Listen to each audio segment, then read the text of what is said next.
Hello and good day, friends. I am Mr. J with MrJRelationshipCoach.com, here to give you a weekly tip on non-intimate, intimate conversations. So many times we need to have an intimate conversation. Actually, we need intimate conversations, especially with our loved ones, our partners and such. But we don't feel comfortable with eye contact. And this is for many reasons. I mean, the old saying is our eyes are the window to the soul. And many people don't want their souls looked at.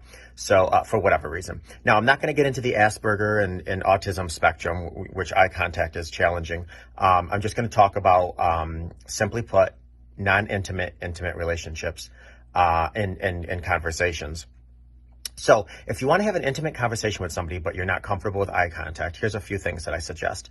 Number one, sit together crisscross on the floor with your knees touching and actually holding hands. And what you are is you're blindfolded. Therefore, you can't see body language and you can't see facial features. So many times when we're talking to somebody, we're so focused on somebody's body language, somebody's facial feature responses. And if they do give us a facial feature response that confuses us or angers us, it changes the tone of the conversation. So what this does is it allows you to hold the other person's hand. And if they're not a partner, if they're a family member, a friend, whatever, just sit close to one another and have that open dialogue, open discussion where you're completely blindfolded, so you cannot see body language or facial responses. The second one is to sit, this could be on the floor or on a chair, back to back. So basically what's happening is you're having this open dialogue, this intimate conversation, but you're not seeing body language. Again, you're not seeing facial responses.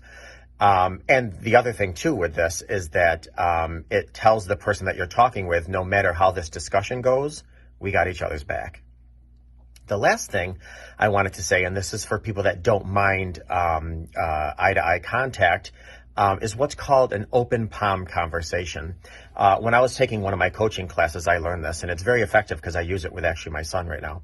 So what you do is you go into a quiet, private room, and both people sit across from each other, and it doesn't matter if you're touching or you're not touching, or you're across the room from them. And what you do is you lay your palms and your hands open with palms up, open palm conversation.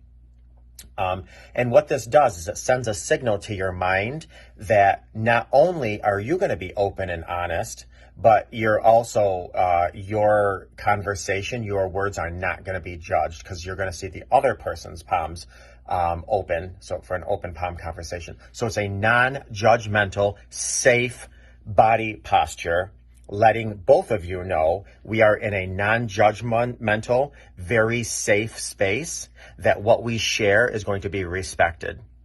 So I hope those tips helped you with your non-intimate, intimate conversations. And if you have any questions, feel free to reach out to me. Until next week, be kind to yourself and to others.